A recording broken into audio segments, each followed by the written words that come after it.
Bismillahirrahmanirrahim. Alhamdulillahirabbil alamin. Assalatu wassalamu ala asyrafil anbiya'i wal mursalin Sayyidina wa maulana Muhammadin wa ala alihi wa ashabihi ajma'in. Amma ba'du. Bismillah, kita lanjutkan ngaji filsafat kita. Semoga bisa tetap istiqomah ya. Sekarang sudah nyampe edisi ke lupa. Nggak niteni aku. Pokoknya kita istiqomah terus. Kalau kemarin pakai bahasanya Hindu, lama-lama keluar saktinya. Kalau pakai bahasa fisika keluar dayanya. Kalau pakai bahasa sufi keluar karomahnya. Entah dalam bentuk apa. Bagi mereka yang istiqomah, meskipun ngajinya malam-malam, baterainya tinggal 25%. Setengah-setengah ngantuk, goro-goro bal-balan. Ini juga sudah siap-siap mau nonton lagi kan? Iya. Jadi ya wis pokoknya jaga sendiri kesehatannya. Bismillah. Saya bilang kemarin kita sudah dari timur, sekarang ke barat lagi. Sudah tak pesen dari minggu lalu. Agak siap mental ya. Ini agak ngobrak-abrik pola keberagamaanmu selama ini. Hari ini saya ngelatih kalian untuk siap melakukan kajian. Kalau dalam bahasa barat hari ini disebut non-faith based. Kajian yang basisnya bukan keimanan. Ini tidak banyak orang bisa. Di antara kelemahannya ilmuwan muslim itu adalah kesulitan kalau harus melakukan kajian non-faith based. Bukan karena dia nggak bisa, tapi karena umatnya nggak siap. Kalau dia berani melakukan kajian non-faith based, membebaskan akal pikirannya untuk mengobrak-abrik keimanan meskipun dalam konteks ilmiah, siap-siap nanggung resikonya. Dan resiko kalau masyarakat itu kan kejam. Ya kan, nggak cuma kamu diintimidasi tiap hari, kamu bisa karirmu mati, kamu bisa. Jangankan yang kayak gitu. Kamu coba di masyarakatmu yang NU, khotbahlah gaya Muhammadiyah, besok kamu tidak laku. Oh itu bukan, itu belum non-faith based itu baru beda aliran. Kamu cuma ngomong ya ndak, si A ada benernya juga. Oh itu alamat kamu. Mungkin ini mesti sudah terkontaminasi si A, mesti gitu. Kalau saya di rumah agak, kalau ceramah apa khotbah agak bau-bau rasional. Muhammadiyah ya mesti. Ada yang bilang gitu. Dan itu masyarakat. Maka tugas berat kita sebenarnya setelah dirimu merasa punya bekal, sebenarnya nggak semata-mata bangun karir, tapi mengabdikan ilmumu untuk mencerdaskan masyarakat. Kalau kamu putus asa dengan yang tua-tua, garaplah yang muda-muda. Wis ben sing tuwa dinteni wae. Karena susah, garap orang tua-tua susah. Orang yang sudah jadi itu susah. Apalagi 40 ke atas itu susah. Biarkan sak senengnya, izinkan mereka menikmati hidupnya. Garaplah yang muda-muda. Mungkin mulai TPA, mulai PAUD, dibangun mentalitas yang bagus. Kalian ngerti sendirilah mentalitas yang bagus itu kayak apa. Maka kalian tak naikkan kelas sedikit, tidak cuma berhadapan dengan aliran, tapi berhadapan dengan isu-isu besar. Karena hari ini Ateisme itu bukan lagi isu kuno, tapi isu aktual. Mulai banyak lagi filosof dan ilmuwan barat yang menerbitkan buku, nulis-nulis buku yang baunya ateis. Bahkan hampir semua kritikus agama, saya nggak ngomong semua ya, hampir semua kritikus agama itu bilang saya adalah seorang agnostik. Termasuk kemarin yang tak jadiin disertasi itu. Karena kebetulan kemarin saya bergaul dengan banyak sekali orang yang gayanya ini. Maka malam ini tak jadiin tema pertama ketika kita kembali ke barat. Tak bagi 3. Mungkin malam ini ateis, minggu depan mungkin yang agnostik, minggu depannya lagi saya ingin ngomong teodisi.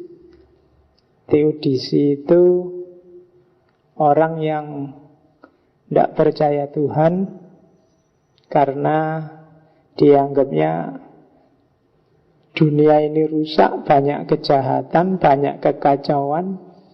Di mana Tuhan? Nah, itu teodisi. Kamu kan sering gugat kayak gitu. Di Nepal ada gempa sedahsyat itu. Meskipun kamu menampilkan foto, masjidnya selamat. Mending orangnya yang selamat, tidak apa-apa masjidnya roboh. Ya kan, kamu kok bangga masjidnya selamat. 5.000 orang selamat, alhamdulillah, daripada masjid tidak sing selamat. Pasar Johar kebakar sedahsyat itu, Quran selamat. Mbok mending Qurannya beberapa agak nggak selamat, tapi kios-kiosnya selamat, ya mending kiosnya. Ya kan, kamu mikirnya kok kualik. Oke, itu nanti kita ketemu di teodisi. Malam ini kita belajar pelan-pelan aja, nggak usah yang dahsyat-dahsyat. Ini semacam pengantar ateisme. Biar kalau ada orang ngomong ateis-ateis itu apa, ya ngertilah. Kan, iya, karena sekarang kan kadang-kadang kamu banyak loh di sekelilingmu 1-2 mahasiswa yang gaya pakai istilah ini. Saya ateis saja Pak, saya kafir liberal. Nah,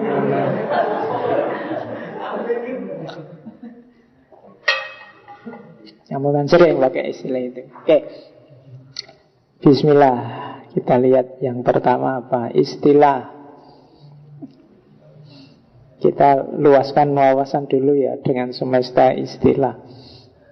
Mungkin kebetulan kamu buka buku bahasa Inggris atau buku filsafat agama, ada banyak istilah yang konotasinya mengarah pada ateisme. Ateisme sendiri oke. Ada istilah non-teis. Kalau non-teis itu berarti tidak ada hubungannya dengan teis, tidak ada hubungannya dengan Tuhan, atau tidak pakai Tuhan, itu non-teis. Kalau ateis kan definisi umumnya tidak percaya Tuhan. Kalau non-teis nggak pakai Tuhan. Ayo kita diskusi tentang alam semesta tapi non-teis ya. Itu bisa. Makanya Buddha itu kadang-kadang disebut agama yang non-teis. Terus ada juga istilah antiteis. Antiteisme. Kalau antiteisme itu ateis, tapi punya kecenderungan provokatif. Tidak sekedar tidak percaya Tuhan, dia juga menyerang doktrin-doktrin ketuhanan. Antiteis itu dekat dengan ateisme yang aktif atau ateisme yang kuat. Kan ada ateisme yang lemah. Ateisme yang lemah itu pokoknya aku tidak percaya Tuhan, titik. Tidak ngomong-ngomong ke orang juga tidak apa-apa, sih penting aku ora percaya. Ora ono Gusti Allah kintiha. Itu ateis yang lemah. Ateis yang kuat itu biasanya coraknya antiteis. Ada antinya di depan. Jadi tidak sekedar kafir, tapi juga provokatif, bahkan destruktif. Makanya Dajjal itu kalau di dunia Kristen disebut antikris, antikristus, anti Mesaya. Oke, itu antiteis. Jadi dibedain ya kalau pakai istilah. Kalau yang ateis itu yang tidak percaya, titik.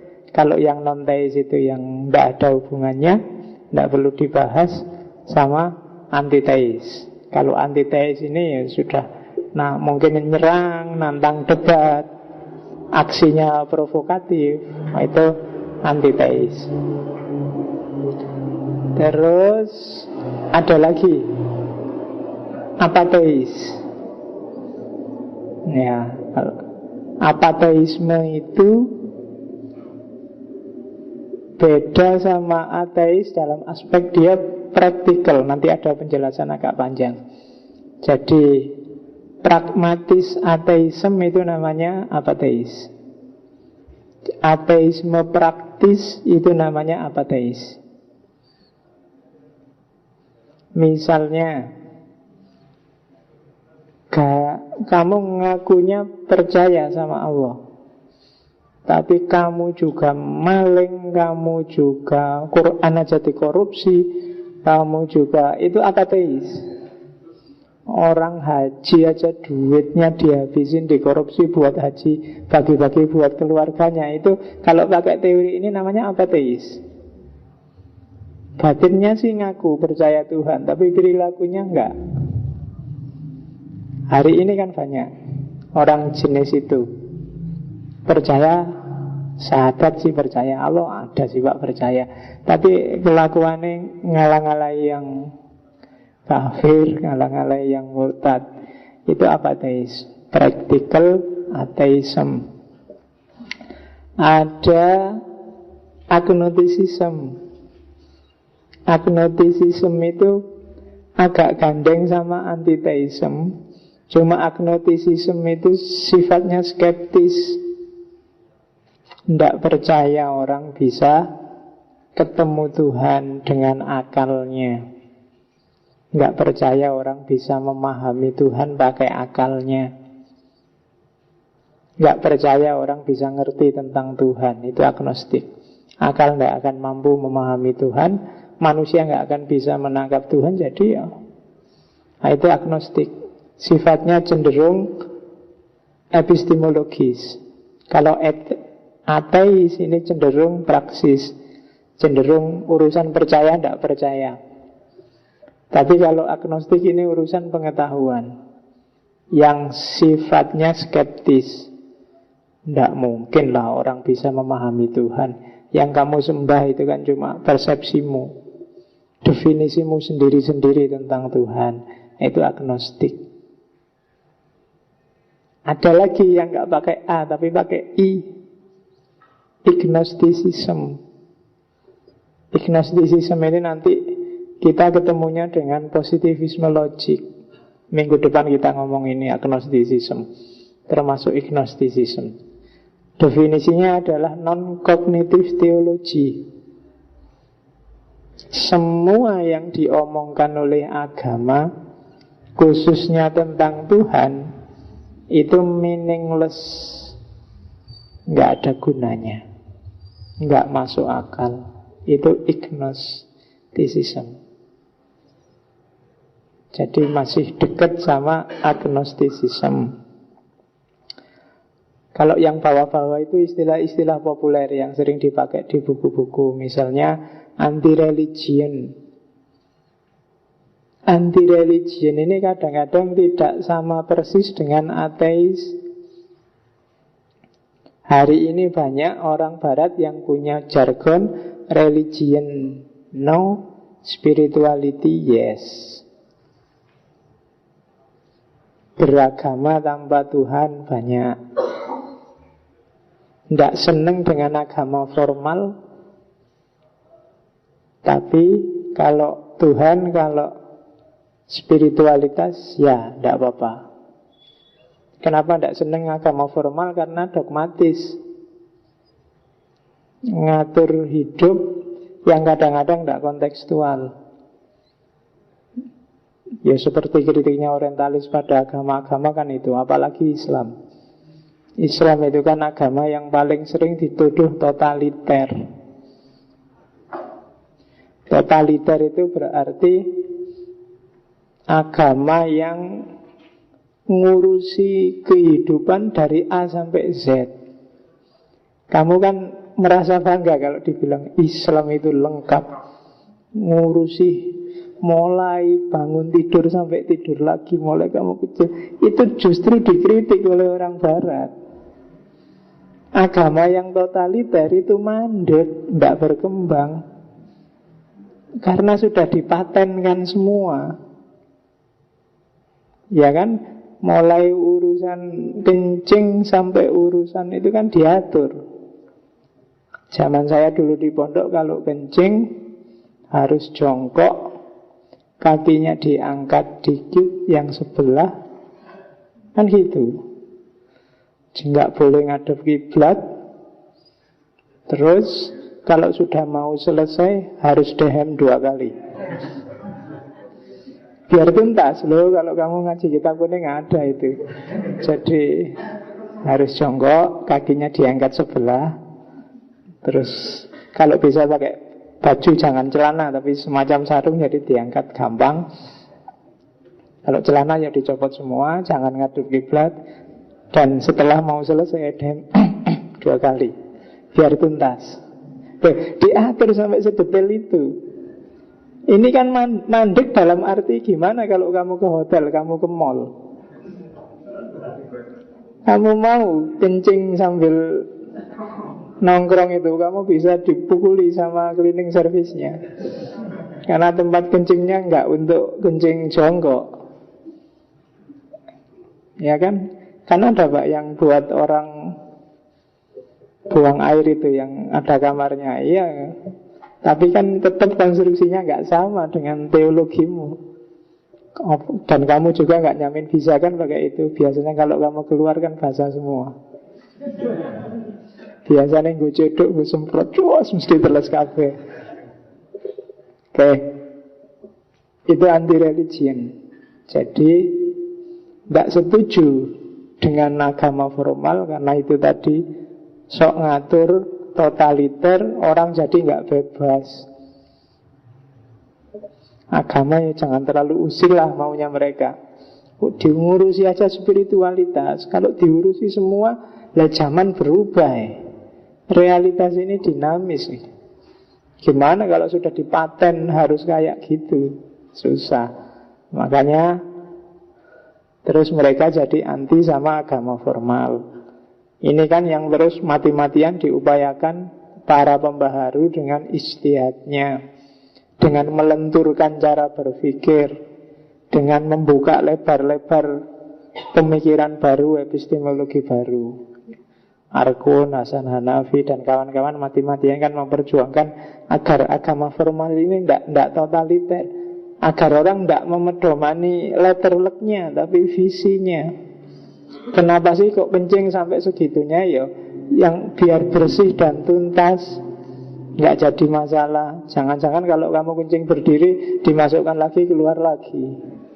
Kan visinya di situ. Nah sekarang ada alat kencing yang model itu, ya kalau sudah bisa tuntas ya ndak apa-apa mungkin berdiri. Karena kalau kalian duduk di situ kan malah susah. Kayak WC, kamu biasa jongkok, dikasih WC duduk, ya kamu tetap jongkok aja. Ya kan? Itu susah.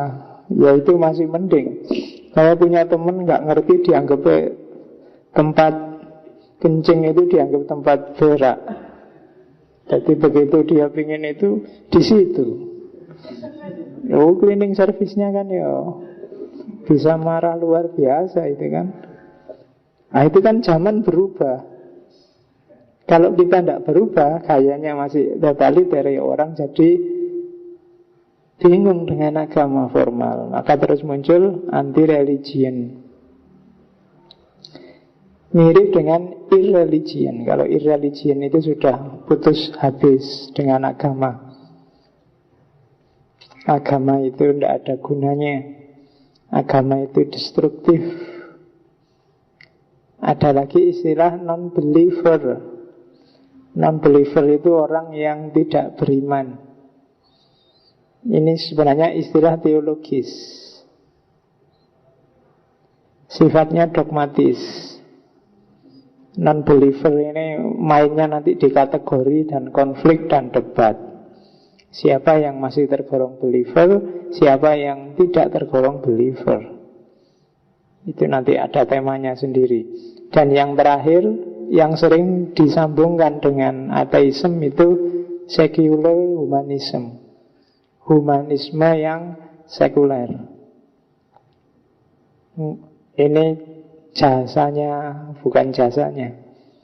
Diawali oleh Sartre, existential humanism, yang digabung dengan teorinya Immanuel Kant. Lahirlah secular humanism, humanisme sekuler. Kenapa sih sekuler? Karena sekuler itu kan agama urusan agama, dunia urusan dunia. Sekuler kalau dibiarkan, apalagi diradikalkan, dia pasti akan jadi deistik. Deistik itu percaya sih sama Allah, percaya sih sama Tuhan, cuma Tuhan sekarang nggak ada gunanya. Alam semesta sudah bekerja sesuai aturannya, sudah ada sunatullahnya, sudah ada polanya. Allah sekarang sedang di Lauhil Mahfuz sana, mungkin nggak tahu lagi ngapain, mungkin lagi nongkrong apa nonton sepak bola, pokoknya dia nggak ngurusi dunia, sudah ada sunatullahnya. Itu deisme. Bisa jadi kelanjutannya sekularisme. Deisme lama-lama bisa melahirkan agnostisisme. Ketika Tuhan semakin jauh, semakin disakralkan, orang lama-lama jadi ragu. Apa iya sih Tuhan ini ada benar? Alam semesta ini mungkin dulu nggak dari Tuhan, kok ini ada kebetulan-kebetulan kosmis yang sifatnya evolutif, struggle for the fittest, yang kuat yang menang, dan lahirlah alam ini. Jadi bukan dari Allah sebenarnya, itu bikin-bikinan kita aja. Dari sekuler jadi deis, jadi agnostik, ya nanti ujungnya tetap jadi ateis. Makanya kenapa banyak orang nyuruh hati-hati sama sekularisme. Karena kalau tidak hati-hati, sekularisme di satu titik bagus, nyuruh kita profesional, nggak cengeng, mandiri. Tapi di satu sisi hati-hati memposisikan peran Tuhan. Karena semakin lama dia bisa semakin terpinggirkan, semakin tidak penting. Hari ini kan bisa kamu rasakan sejauh mana Tuhan itu penting. Paling kamu butuh kalau pas lagi ada masalah, ya kan, kalau pas lagi sakit baru ingat Tuhan. Kalau pas lagi mau ujian baru mikir berdoa. Kalau pas lagi selalu begitu. Ndak vital. Nah itu secular humanism. Humanisme sekuler. Dan sekarang banyak lembaga-lembaga di barat yang sebenarnya dia ateis, cuma pakai istilah humanisme atau sekularisme. Tokoh-tokohnya biasanya agnostik. Nah, jadi kalau kalian lihat istilah-istilah itu di buku-buku atau di internet, pasti tidak akan jauh konotasinya dengan ateisme. Ini jenisnya yang tak sebut tadi. Secara akademis ada namanya negatif ateis, lawannya positif ateis.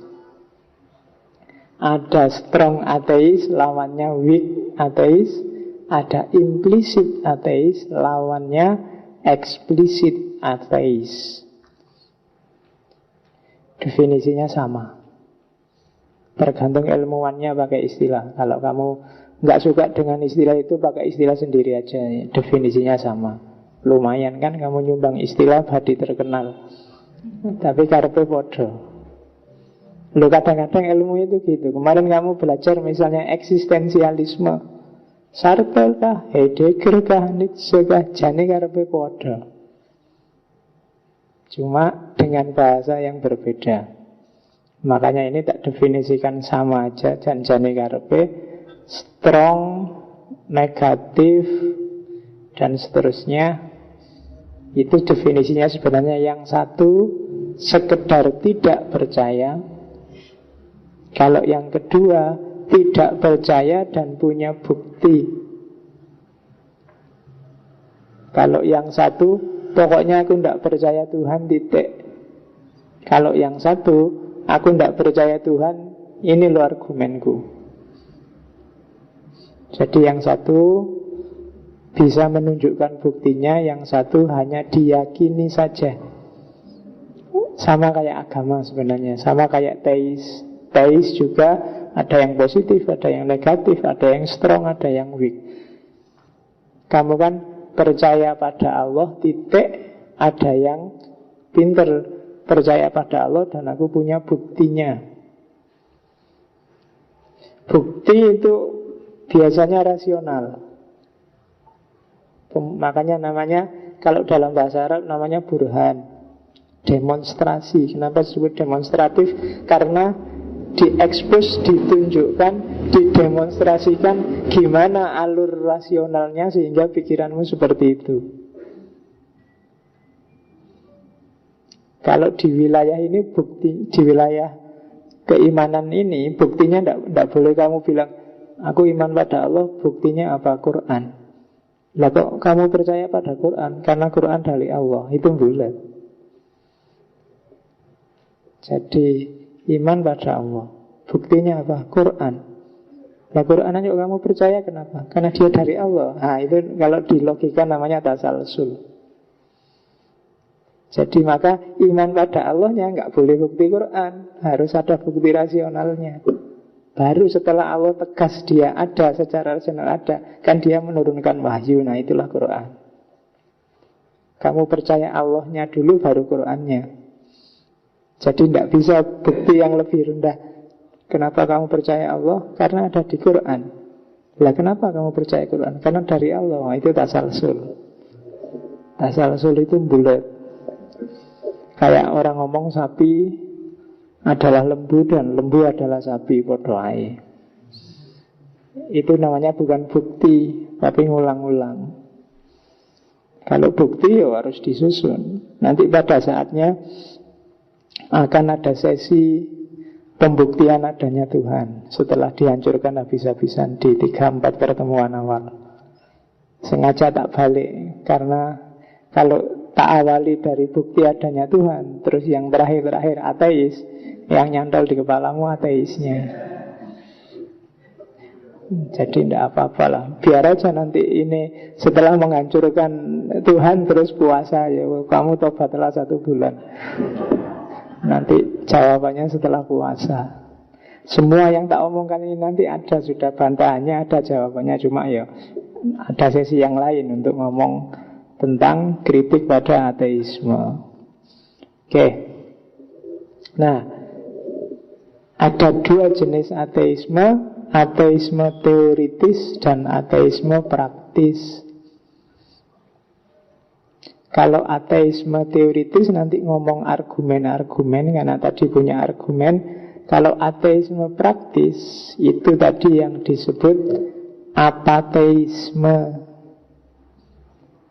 Bukti paling mudah seorang apateis adalah orang yang menjalani hidupnya tanpa Tuhan, bahkan tanpa percaya pada hal-hal yang supranatural, paranormal. Karena biasanya orang ateis itu hanya percaya pada yang bisa dibuktikan secara positif.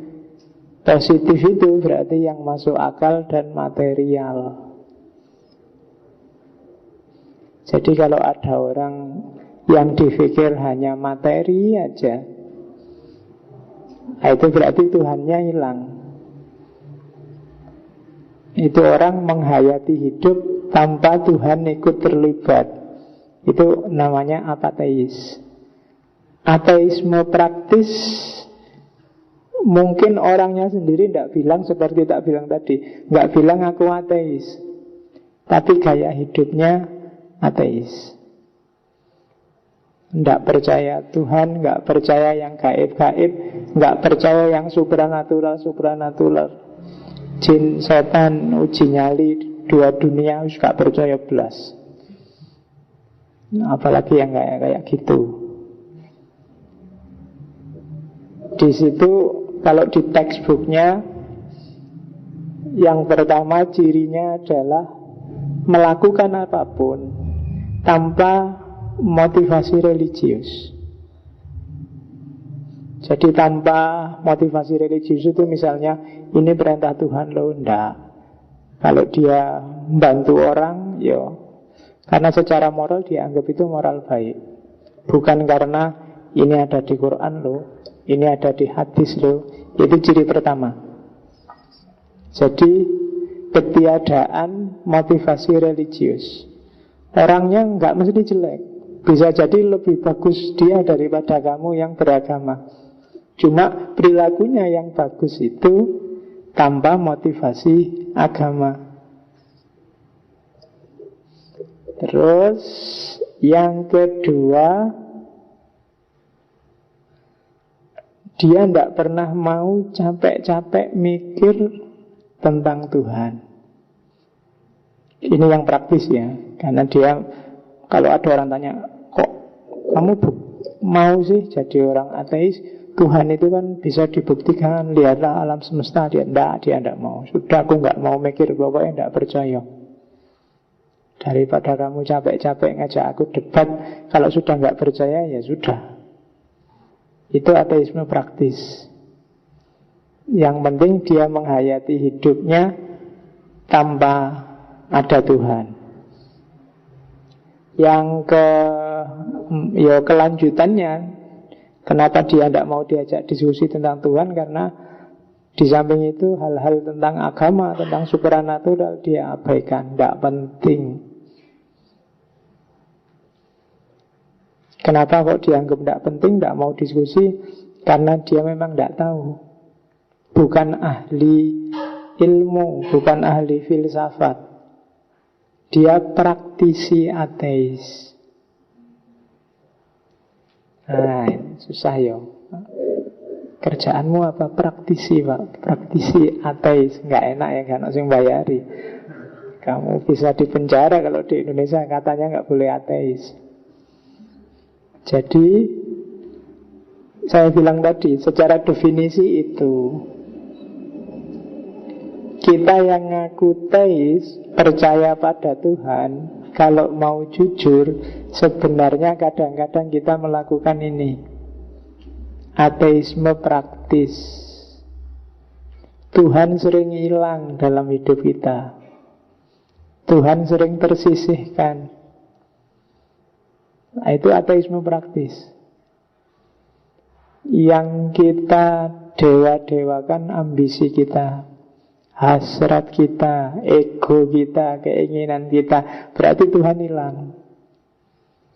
Bukan keinginan Tuhan yang kita bela, tapi kadang-kadang ego kita yang sudah terlanjur memahami agama sebagai A, sebagai B, dan itu kita anggap maunya Tuhan. Tuhannya sendiri tersisihkan. Jadi hati-hati, meskipun kita ngakunya ndak ateis, tapi dalam kategori ateisme praktis ini, jangan-jangan kita sering jadi pelaku. Ya kamu tinggal mempresentasi sendiri deh. Hidupmu yang 100% itu kira-kira Tuhan terlibat berapa persen? Kadang-kadang sholat aja Tuhan gak terlibat sama sekali. Mulai Allahu Akbar sampai salam itu loh, ndak merasa sama sekali bahwa Allah itu hadir. Pokoknya formalitas. Allahu Akbar, Bismillahirrahmanirrahim, gitu. Kamu suara dari luar masih masuk, ada orang ngomong apa juga masih mikir, habis sholat mau tak jawab itu. Aku ngerti, pokoknya. Ya kan? Kadang-kadang kan gitu. TV juga masih kedengeran. Tiba-tiba ingat laptop belum dicas, Allah bahkan dalam sholat aja Allah nggak hadir, apalagi nonton sepak bola. Ya kan? Kalau misalnya Ronaldo mau ngeguling terus nggak jadi, kamu bilang astagfirullah, mau bilang apa ya? Ya, asliannya apa astagfirullah? Itu membuktikan Allah hadir apa enggak? Itu makanya hati-hati. Kalau ateisme teoritis pasti enggak, tapi kalau ateisme praktis, hati-hati. Jangan-jangan hidup kita bisa lebih 50% ateis, karena kita sisihkan Allah. Orang yang tidak ateis praktis itu mau minum misalnya, kira-kira Allah ridhonya itu minum gaya apa ya? Nah itu Allah hadir waktu minum. Yuk sekarang aja, yang tadi enggak.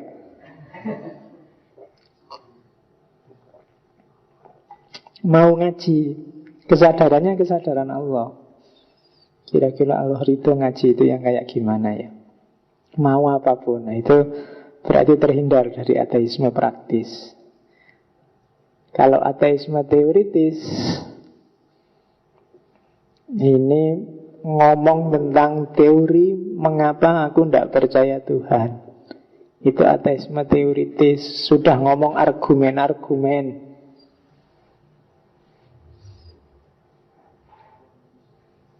Argumennya ada argumen epistemologis, ada argumen kosmologis, nanti banyak argumennya. Orang yang percaya Tuhan kan juga gitu, mengusung argumen-argumen. Ya besok kita akan ketemu. Itulah kasih contoh aja. Kalau orang yang percaya Tuhan ada argumen from design, lihatlah desainnya alam semesta ini, nggak mungkin kebetulan kan.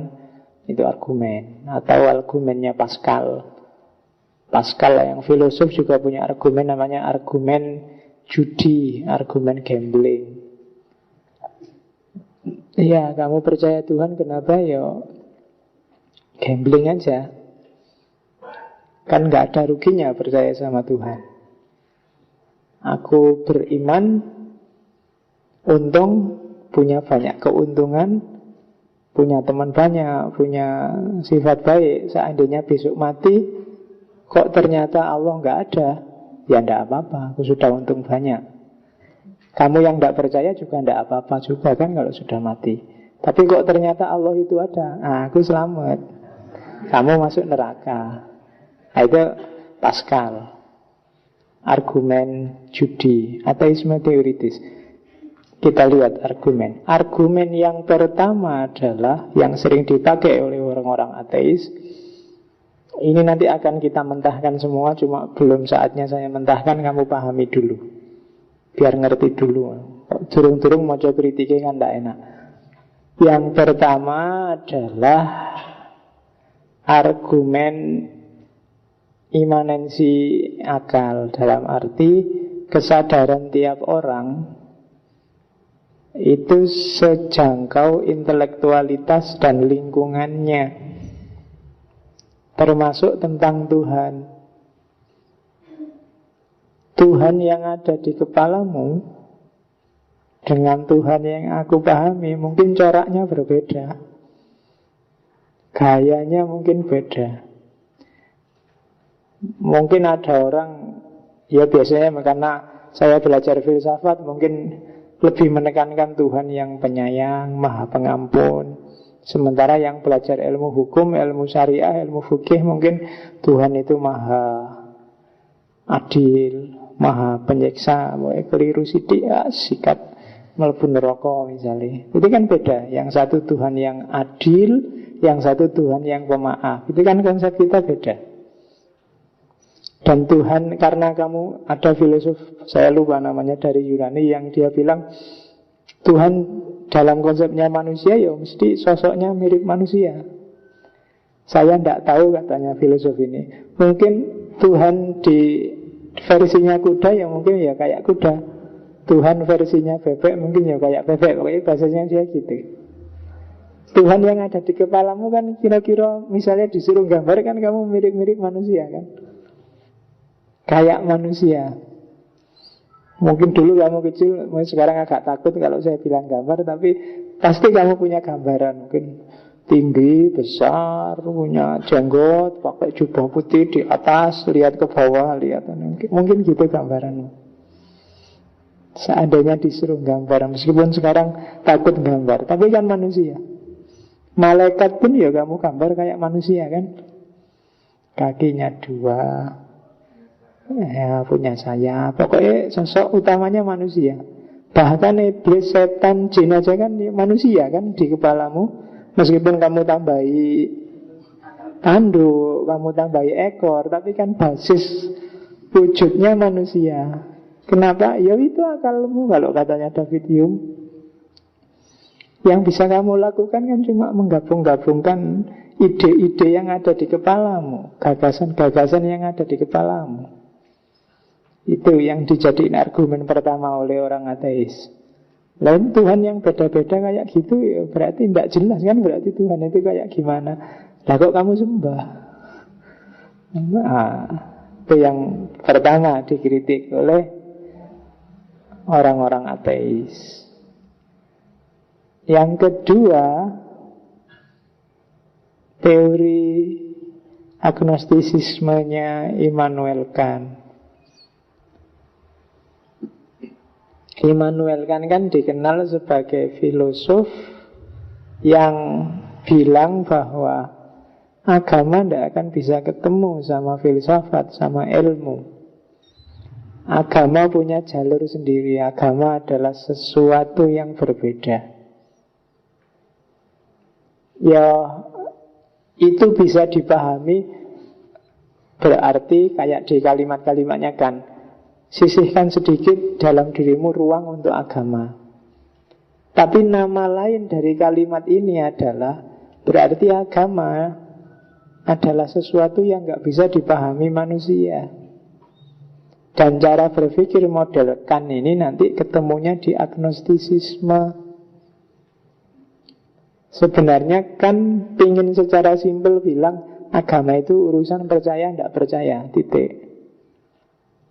Tapi bagi para filosof, bagi para pengkaji agama kan nggak bisa kalau cuma di stop. Pokoknya percaya apa ora percaya ya wis, percaya ya wis. Dia ingin masuk lebih dalam pasti.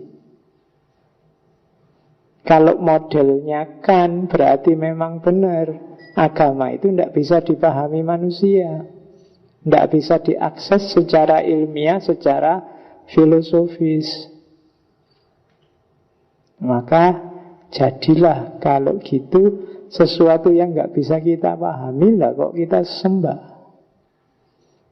Sesuatu yang tidak bisa kita akses kok kita minta tolong untuk keselamatan hidup kita. Tidak cuma di dunia tapi nyampe akhirat. Itu argumen kedua. Oke, semoga rekamannya nggak potong-potong ya. Kalau potong-potong orang salah paham dengerinnya. Kamu juga jangan ngantuk. Nanti ngantuk, nangkepnya salah, kamu ceramahnya nggak lengkap. Terus yang nomor 4, skeptisismenya David Hume. Nanti yang dikenal sebagai teologi natural. Basisnya memang empirisisme yang cenderung material. Jadi tidak percaya sesuatu yang tidak bisa diakses secara empiris. Kalau ada sesuatu tidak bisa diakses secara empiris, kok dianggap ada, itu pasti permainan akal. Manusia sendiri yang memproyeksikan, yang bikin-bikin. Kalau enggak malah ngarang. Termasuk apa wis yang kamu anggap enggak ada barangnya, rasa sakit kah, apa kah, itu kan ada manifestasi fisiknya pasti. Kalau enggak, orang kan enggak percaya. Dipukul misalnya, sakit, itu kan ada manifestasi, mungkin merah kah, mungkin ada suaranya ploak, mungkin ada, itu kan manifestasi fisik. Dan itu menunjukkan adanya rasa sakit. Kalau nggak ada itunya, ya skeptis. Bisa ya, bisa enggak. Perlu bukti yang lebih kuat. Makanya katanya David Hume, ya kebanyakan agama itu hampir semuanya isinya kan hal-hal gaib. Kalau enggak gagasan tunggal, ya gagasan kompleks, seperti tak bilang tadi. Jadi cara berpikir yang menggabung-gabungkan ide lama yang sudah ada, termasuk tentang hal-hal yang sifatnya eskatologis, gaib, jin, setan, kan gitu. Setan itu kan di kepalamu selalu ada tanduknya, terus giginya ada siungnya, karena kamu anggap setengah hantu. Matanya merah. Terus itu kan gagasan-gagasan tentang apa yang kamu gabung jadi satu, lahirlah wujudnya setan. Gondorwo misalnya, pokoknya Gondorwo ya tinggi, besar, bulunya panjang. Itu kalau kamu cermati nanti lahirnya gagasan kompleks. Kalau David Hume, ada gagasan tertentu yang digabung-gabung jadi satu, lahirlah satu entitas. Kolam susu, itu kan gagasan tentang kolam plus gagasan tentang susu, digabung. Di bumi ini hanya zaman dulu ada kolam susu, sekarang mungkin tidak ada. Kolam madu apalagi, di Arab aja nggak ada, adanya di surga. Itu kan gagasan kompleks. Sirotol mustaqim, seperti rambut yang dibelah 7. Itu kan gagasan tentang rambut sama gagasan tentang membelah-belah, digabung jadi kalau rambut dibelah 7 dahsyat mungkin ya, apalagi tajamnya ngalah-ngalahi. Itu kan gagasan kompleks katanya David Hume. Malaikat yang kamu bilang tadi pakai jubah, jubahnya warna putih, pakai sayap, terus di kepalanya ada lingkarannya. Kenapa di kepalanya ada lingkarannya? Untuk menunjukkan beda alam, Pak. Kayak orang mati. Kok pakai sayap? Karena katanya bisa mengitari bumi dalam waktu sekian detik, bisa memutari bumi. Kalau memutari bumi kan harus terbang, Pak. Kalau jalan kaki enggak mungkin, Pak. Untuk bisa terbang kan harus punya sayap, Pak. Itu David Hume, gagasan kompleks yang bermain. Termasuk juga mungkin pikiran-pikiranmu tentang eskatologi, surga, neraka.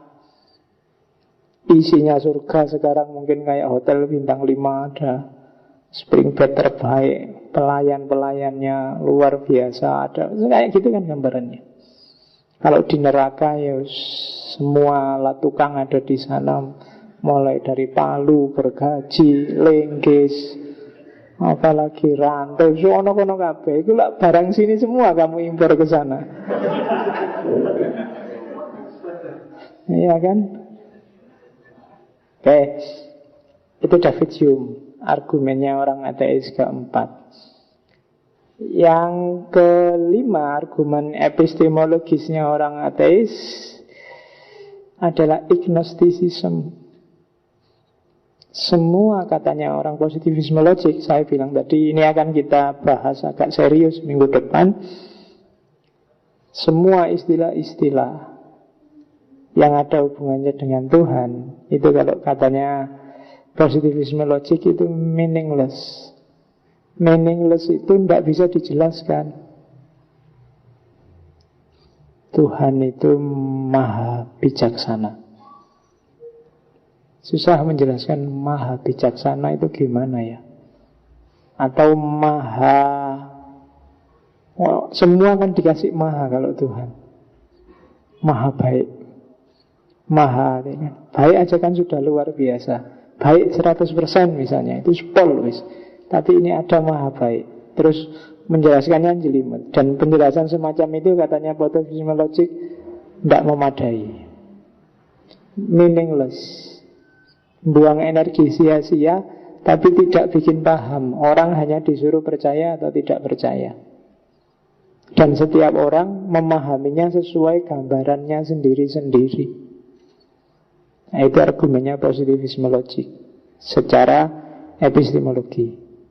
Jadi argumen epistemologisnya ateis ada 5. Yang pertama versi tadi, imanensi subjek, yang setiap subjek menghayati dunianya secara berbeda.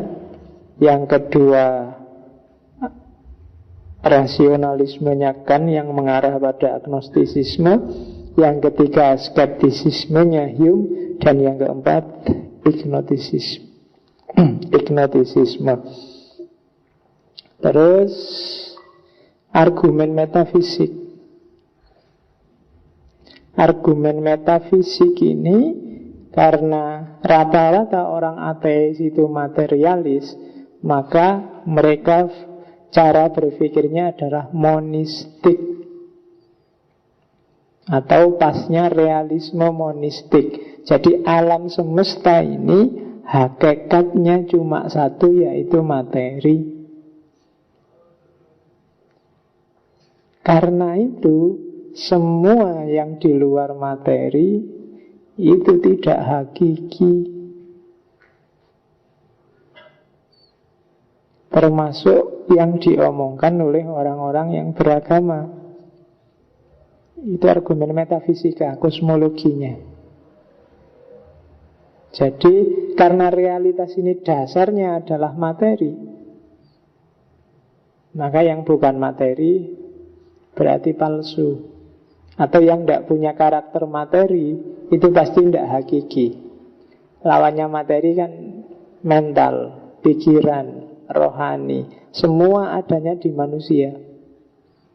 Berarti kalau ada produk-produk non-materi, itu pasti rekayasanya manusia. Itu argumen metafisiknya. Kalau ada hal-hal yang nggak bisa diakses, nggak bisa disentuh, kok dianggap ada, itu pasti biang keroknya manusia. Termasuk Tuhan, jin, setan, kuntilanak, gondoruo, dan kawan-kawan. Itu kan nggak bisa diakses semua secara materi. Kamu moto aja kan nunggu kebetulan dulu, atau nunggu rekayasa dulu, baru ada fotonya gondoruo, fotonya jin, fotonya setan. Itu katanya orang katanya salah, itu bikinan-bikinan. Itu mesti vokal gawenya manusia. Oke, itu argumen metafisik. Yang ke selanjutnya, argumen koherensi. Argumen koherensi itu yang dikritik adalah konsistensi Tuhan dan sifat-sifatnya. Tuhan itu kadang-kadang orang-orang monoteis, katanya orang ateis, menjelaskannya kontradiksi. Tuhan yang maha penyayang, tapi dia juga maha penyiksa. Rahman Rahim, tapi syadidul iqab. Itu kan kontradiksi kalau katanya orang ateis. Kok iso? Kalau Rahman Rahim, Ghafurur Rahim, itu nggak ada orang yang masuk neraka. Pasti nggak tega Tuhannya. Tapi kok ada katanya orang ateis. Wah, itu berarti nggak konsisten. Apalagi nanti ada misalnya kontradiksi antara kebebasan manusia dan pengetahuan Tuhan. Kalau kalian merasa, Pak, manusia itu bebas loh Pak, mau ngapain aja, suka-suka dia, besok Allah tinggal menghisap. Jawabannya gampang. Menurutmu Allah tahu segalanya enggak, termasuk masa depan? Iya Pak, Allah itu apa yang enggak tahu? Mulai zaman 0 sampai tahun kiamat dia ngerti segalanya sampai detail. Loh kalau gitu ya kamu enggak bebas. Ceritanya sudah ada, buktinya Allah sudah tahu. Ya kan? Kalau Allah tahu sampai masa depan, berarti skenario hidupmu sudah jelas. Kamu besok kawin sama siapa, anaknya berapa, sudah jelas. Wong Allah tahu masa depanmu kayak apa, kan berarti sudah ada skenarionya, dan itu pasti jalan.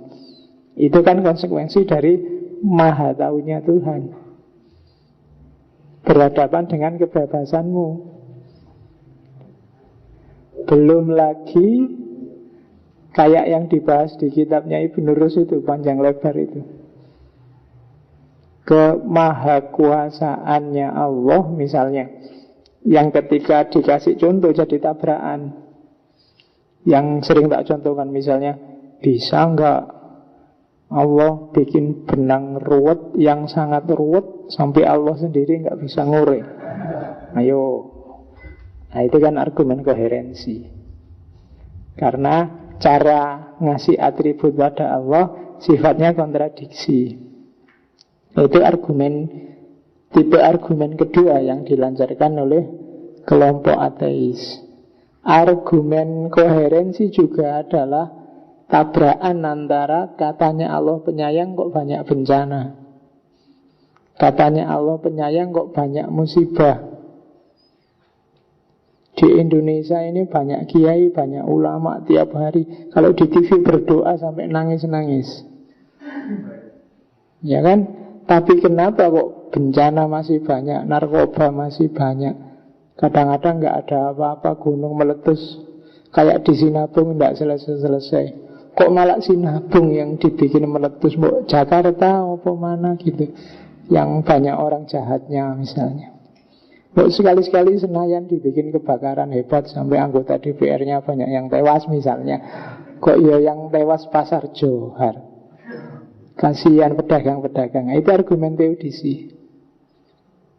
Mana katanya Allah penyayang, mana katanya Allah. Itu argumen teodisi. Masuk tipe argumen kedua, argumen koherensi. Terus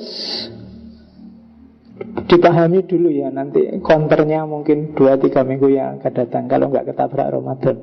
Kamu ngerti dulu karpe orang-orang ini. Argumen antroposentris. Kalau argumen antroposentris, ini yang diunggulkan adalah manusia. Kuncinya sebenarnya manusia, bukan Allah. Kalau kita nggak jadiin Allah, nggak jadiin Tuhan itu sebagai sembahan, ya nggak jadi Tuhan dia. Dia jadi Tuhan kan karena kita sembah. Berarti kuncinya manusia, bukan Tuhannya. Buktinya apa? Orang bisa ganti-ganti Tuhan kok. Dari Tuhan A pindah ke Tuhan B, pindah ke Tuhan C. Berarti yang dahsyat itu manusia. Tuhan aja bisa ganti-ganti, bisa jajal. Kamu misalnya jajal A, pengen ngerasa kayak agama aku, itu ternyata bisa. Kalau seandainya kamu mau iseng kayak gitu, itu lo bisa. Berarti aktor yang sesungguhnya itu bukan Tuhan, tapi manusia.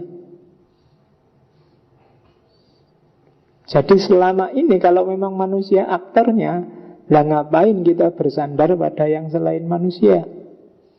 Ngapain kita menggadaikan nasib kita pada yang di luar diri kita?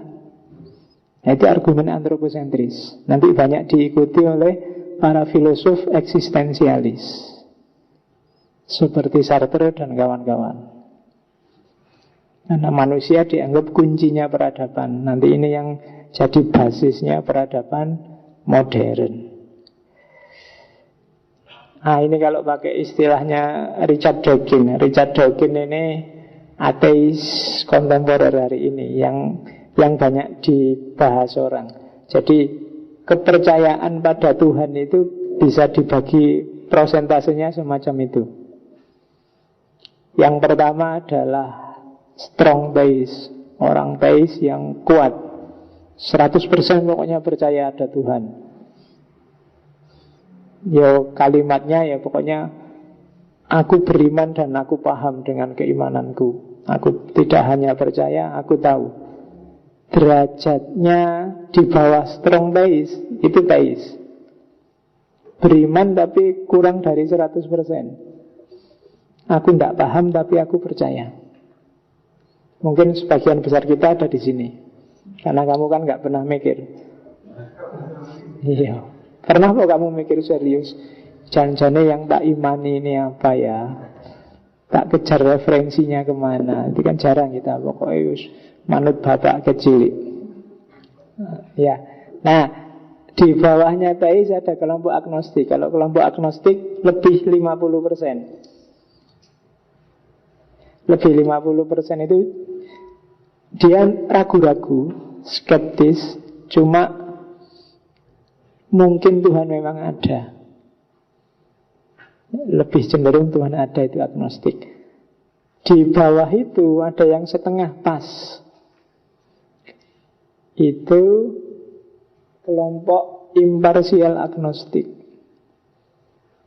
Saya ragu-ragu dan benar-benar 50-50 antara ada dan tidak, itu ya mungkin aja. Sama-sama mungkin. Nah, ada di bawah itu yang lebih rendah dari 50. Tapi nggak nyampe 0, nggak nyampe habis. Strong agnostik. Aku ragu-ragu dan kemungkinan Tuhan memang tidak ada. Di bawah strong agnostik ada ateis. Ateis ini tidak percaya, cuma nggak nyampe 0. Nggak nyampe 0-nya karena dia tidak tahu, tidak punya pengetahuan. Tidak ngerti sih aku, tapi menurutku Tuhan itu nggak ada. Nah, puncaknya adalah strong ateis. Itu sudah kosong, sudah. Tuhan pasti nggak ada. Dan aku punya banyak argumen. Termasuk, makanya tadi ada strong ateis, ada weak ateis. Yang weak ateis, yang ateis biasa itu. Nah, itu formulanya Richard Dawkins yang nulis God Delusion.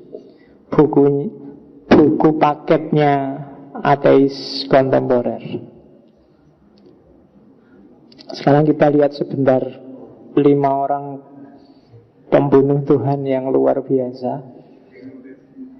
Orang inilah, 5 orang inilah nanti yang menginspirasi banyak filosof selanjutnya untuk jadi ateis, termasuk Heidegger, termasuk Foucault, termasuk Derrida dan kawan-kawan. Jadi bagi yang berminat, iya, 5 orang pembunuh Tuhan. Yang pertama Feuerbach. Feuerbach ini inspirator. Dia dikenal sebagai bapak ateisme modern. Jadi kalau katanya Feuerbach, selama ini kan di agama-agama kita nganggapnya bahwa kita ini buah pikirannya Tuhan, kun fayakun, atau emanasi. Tuhan mikir terus melimpah. Katanya Feuerbach, kualik. Justru Tuhan itu buah pikiran kita. Kenapa begitu? Nah, ini ada. Katanya Feuerbach, gini loh, manusia itu punya karakter. Kalau dia menghasilkan sesuatu, pasti pingin sempurna. Kamu pingin nulis, itu kan karepmu lahir tulisan terbaik, meskipun hasilnya jelek. Yang penting karepmu kan yang terbaik.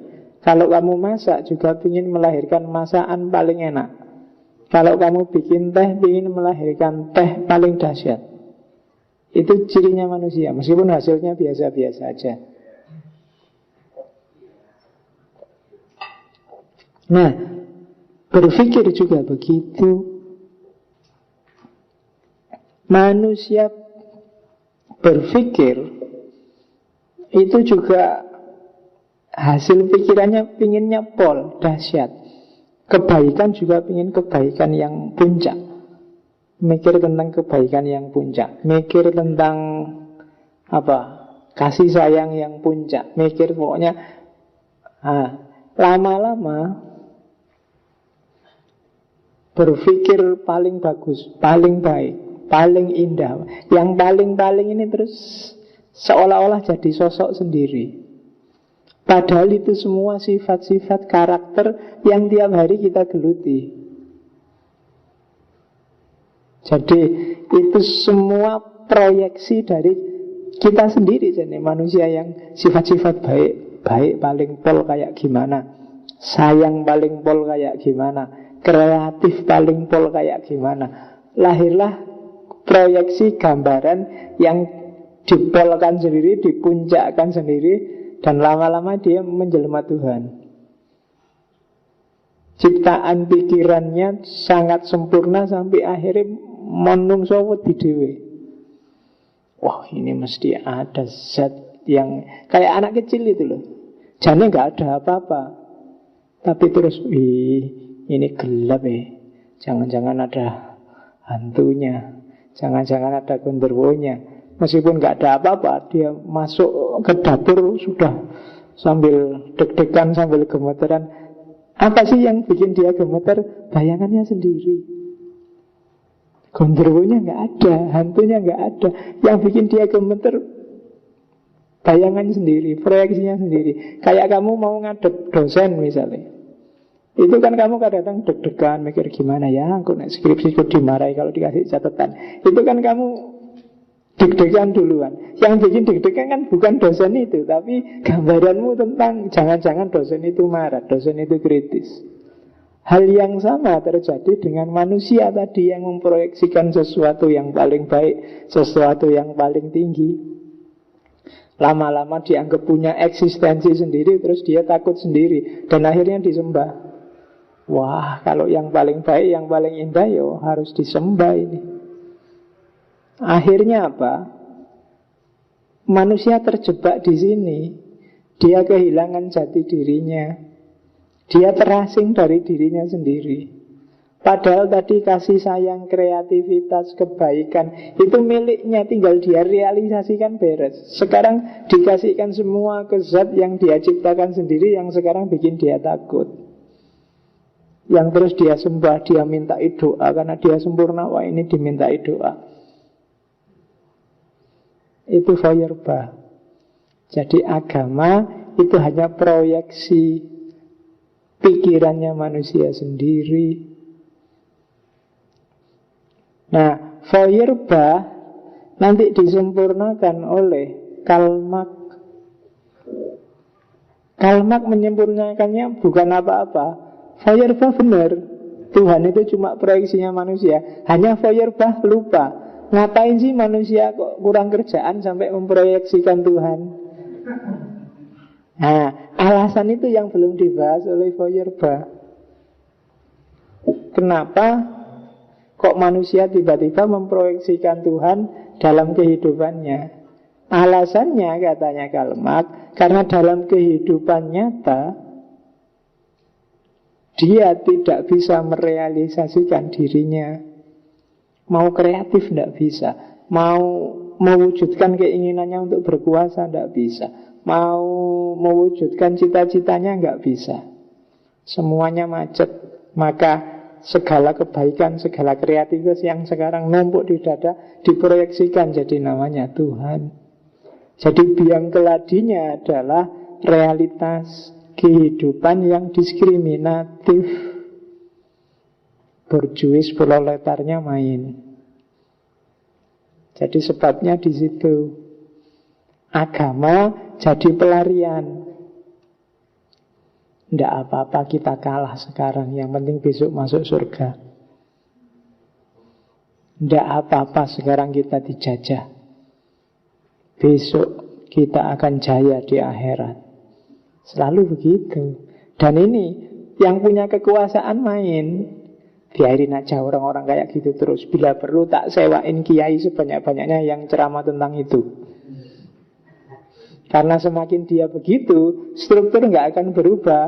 Aku yang untung, sedang roda di atas, akan di atas terus, rodanya nggak muter. Dan itu yang dilakukan oleh para penguasa. Akhirnya apa? Adanya agama, tempat orang melarikan diri, lama-lama dia jadi kontrol sosial yang dipegang oleh kelas penguasa. Oke, oleh karena itu perlu revolusi proletar. Itu Karl Marx kelanjutannya. Tapi intinya itu yang sampai Karl Marx bilang religion is the opiate of mass. Agama adalah candu masyarakat. Kenapa candu? Ya itu tadi, bikin orang terlena, bikin orang lupa, bikin orang gak sadar kalau dia tertindas. Bikin orang lupa bahwa itu Tuhan itu kamu sendiri yang bikin karena kemarin tertindas. Dianggapnya benar-benar ada. Jadi dia semacam candu. Itu katanya Karl Marx. Nah, Karl Marx diekstrimkan oleh Nietzsche. Feuerbach benar, Karl Marx benar. Maka jalan untuk manusia eksis jadi dirinya adalah Tuhan harus dibunuh. Ya, Tuhan sudah mati dan kita yang membunuhnya. Nah, itu Nietzsche. Siapa yang membunuh Tuhan? Ya kita. Kenapa kok Tuhan dibunuh? Karena kemarin kita yang menciptakan. Sekarang saatnya kita bunuh biar kita bebas. Tidak lagi terikat. Agama bikin kita jadi pengecut, bikin kita lari dari kenyataan, bikin mentalitas kita kayak budak. Kalau ada apa-apa ke Tuhan, sumpet dikit mari ke Tuhan. Kita tidak tangguh. Tuhan selalu dijadiin kambing hitam. Tuhan dijadiin pelarian kalau ada masalah. Tuhan dijadiin dalih kalau kita salah. Tuhan, pokoknya bagian tidak enak semua. Terus dibunuh aja lah Tuhan biar kamu mandiri.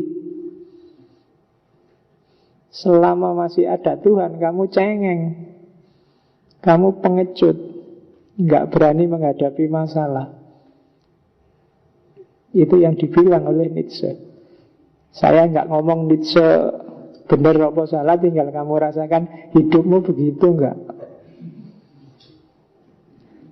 Kalau iya, berarti konsepmu tentang Tuhan salah. Bunuh aja Tuhan yang semacam itu. Kalau bahasanya Nietzsche, ganti dengan konsep yang lebih positif, pemahaman yang lebih bagus tentang Tuhan.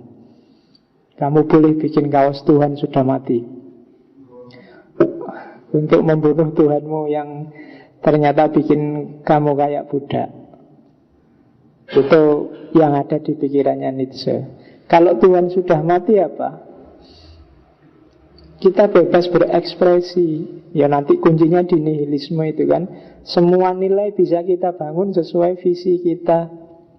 Setiap orang itu sebenarnya punya cita-cita ingin berkuasa. Tergantung ya sesuai besar kecil keinginannya, tapi dia kan ingin menguasai.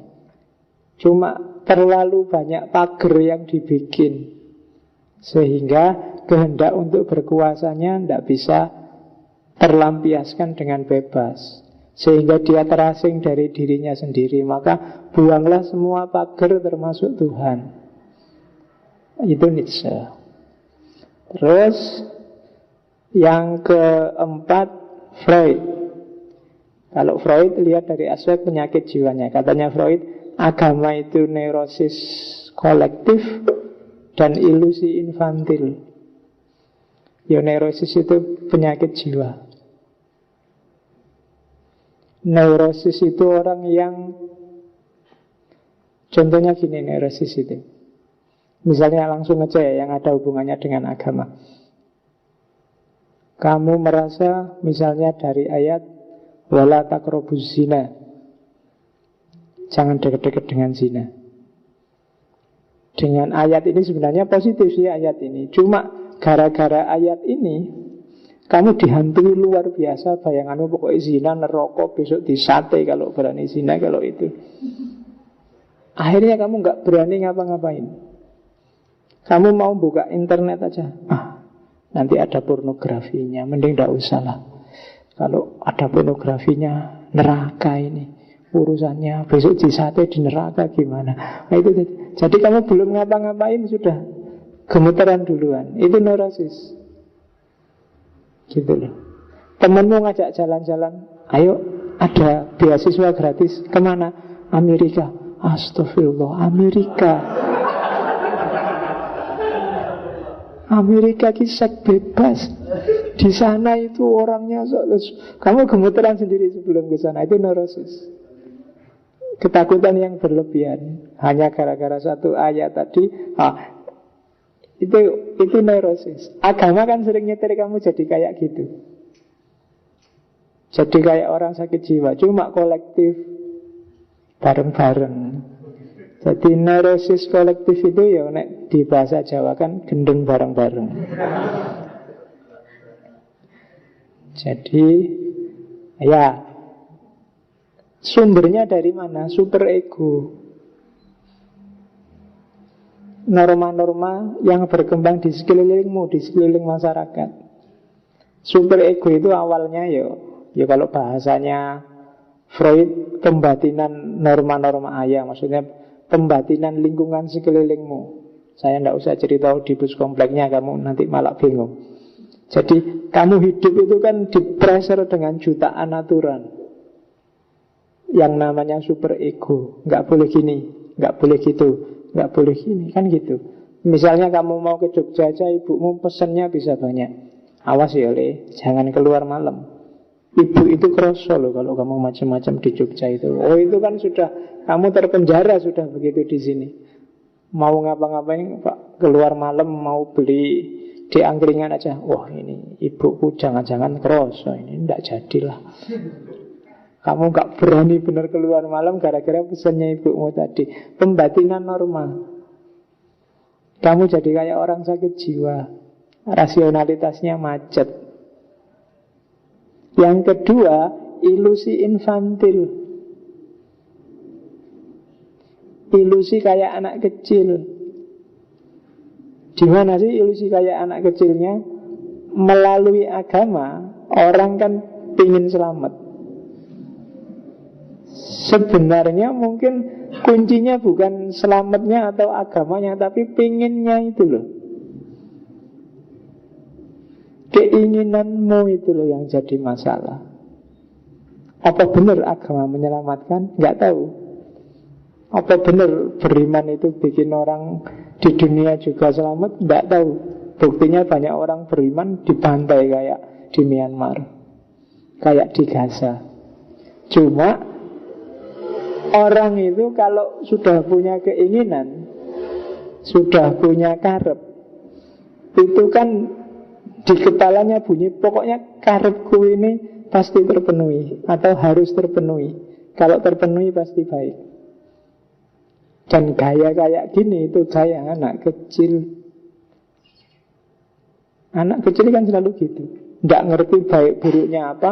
Pokoknya nek duwe karep ya kudu keturutan. Pokoknya bagiku agama menyelamatkan, ya menyelamatkan. Nggak ada buktinya, nggak apa-apa. Pokoknya agama mesti menyelamatkan. Itu gaya anak kecil. Barang jeleknya kayak apa, nggak apa-apa. Pokoknya mainanku. Kalau diminta temennya dilawan mati-matian. Kenapa? Mainanku. Keinginannya harus dipenuhi. Nah itu mental, namanya ilusi infantil. Merasa benarnya sendiri, merasa meskipun itu jelas nggak rasional, jelas nggak masuk akal, tapi dianggap pasti berguna, pasti rasional, pasti masuk akal. Itu anak-anak. Namanya ilusi infantil. Jadi agama ada di sana, katanya Freud. Penyakit jiwa dan sindrom anak-anak. Jadi yang masih percaya Tuhan dan percaya agama itu antara orang gila atau masih kecil mentalnya. Makanya dia disebut salah seorang tokoh ateis. Dan yang terakhir Sartre.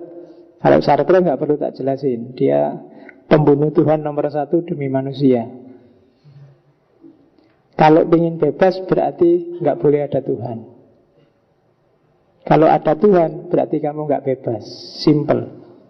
Kalau kamu percaya Tuhan berarti kamu bukan manusia, kamu benda. Kan Paul and Soi dan Ether and Soi 3 itu kan.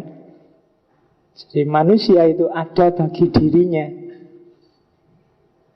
dan dia bisa melampaui dirinya, bisa membangun dirinya, bisa mengkreasi dirinya, bebas hakikat hidupnya.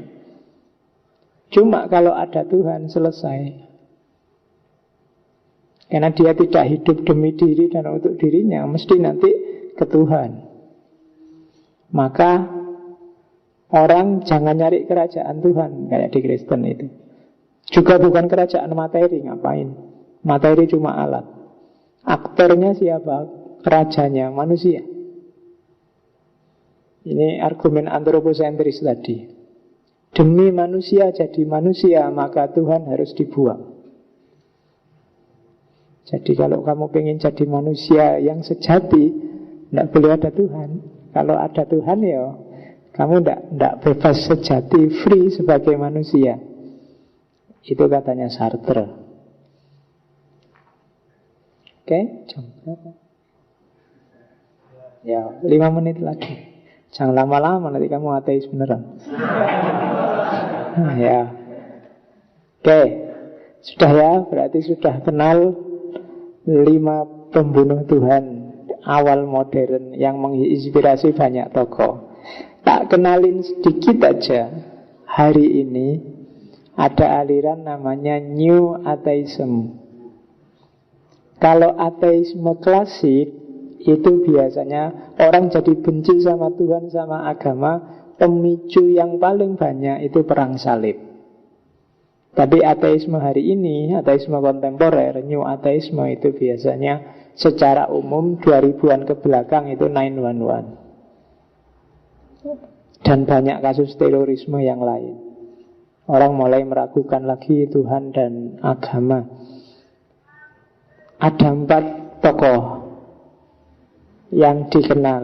Yang pertama Richard Dawkins, tadi yang tak sebut, God Delusion, bukunya banyak orang ini, banyak didiskusikan di mana-mana. Mahasiswa filsafat harus agak nyenggol-nyenggol sini dikit kalau ingin ngerti perkembangan kontemporer. Yang kedua Daniel Dennett, Breaking the Spell. Dawkins sama Dennett ini agak temen, kolega intelektual. Pikiran-pikiran anti Tuhannya baunya naturalisme. Jadi argumen-argumennya argumen ilmiah.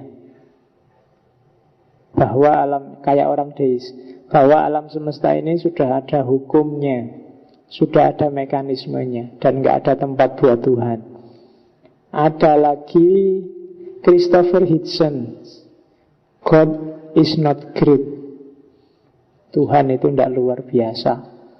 God is not great ini lawannya Allahu Akbar. Iya, kalau Allahu Akbar kan God is great. Nah ini God is not great. Kalau ini lebih filosofis. Kalau yang Dawkins sama Dennett agak ilmiah. Atau Sam Harris, The End of Faith, akhir dari keimanan. Kamu jelajah itu buku-buku ateis terbaru.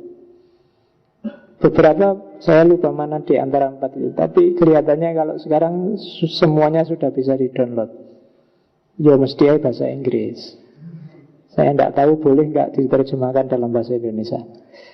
Kalau yang ngeritik, ada buku yang terkenal Anthony J. Gold itu, judulnya Rock of Ages.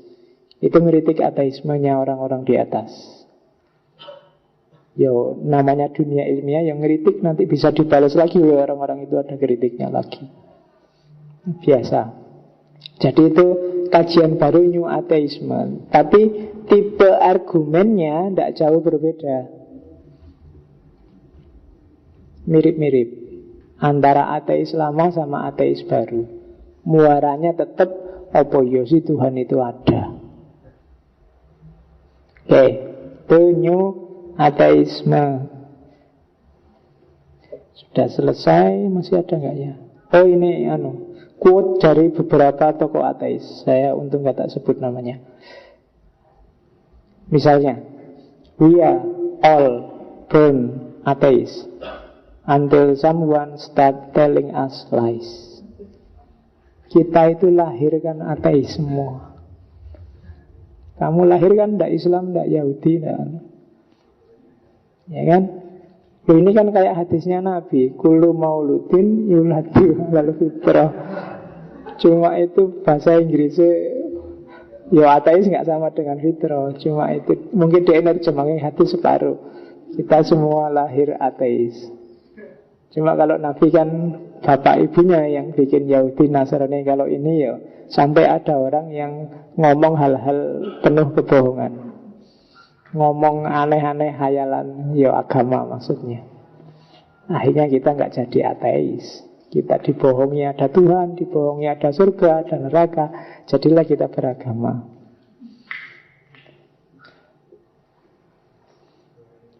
Prayer, helping people feel better about doing nothing. Doa itu membantu kita merasa lebih baik meskipun nggak ngapa-ngapain. Jadi ini ateis juga.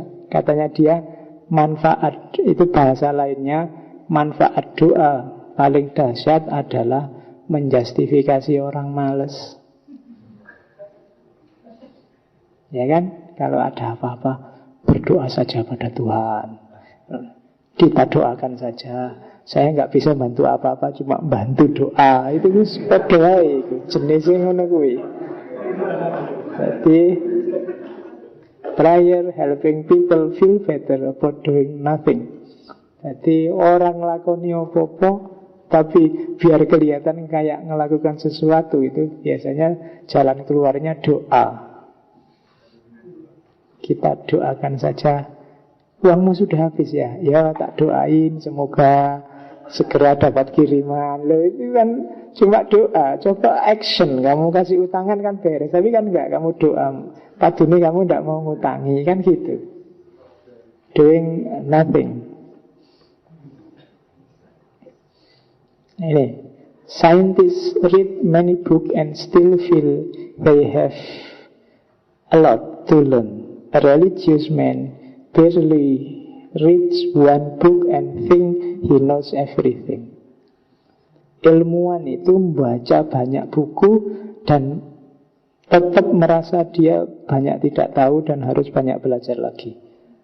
Tapi seorang beragama itu biasanya hanya baca satu kitab dan merasa tahu segalanya. Merasa tahu dunia seisinya hanya dengan satu buku. Yes, itu sindiran pada siapa? Banyak orang.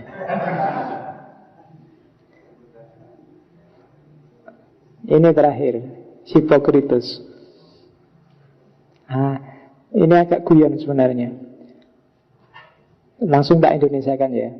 Jadilah seorang komunis sampai kamu kaya. Kalau sudah kaya jadi kapitalis. Jadilah feminis sampai kamu menikah. Kalau sudah menikah jangan ngurusi anak, istri, suami. Kalau kamu jadi feminis, kacau rumah tanggamu.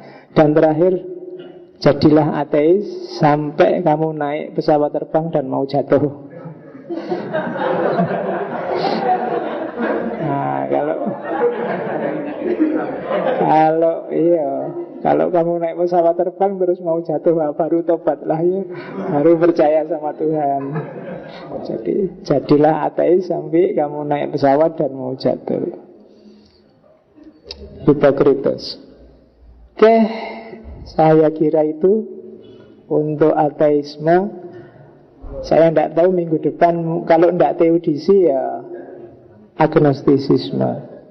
Kita pelajari pelan-pelan dunia orang-orang yang mengkritisi Tuhan dan keberagamaan. Segala pertanyaan silahkan dikirim online, Facebook, monggo. Saya kira itu. Wallahul muwaffiq, wallahu a'lam bissawab, wal afu minkum. Wassalamualaikum warahmatullahi wabarakatuh.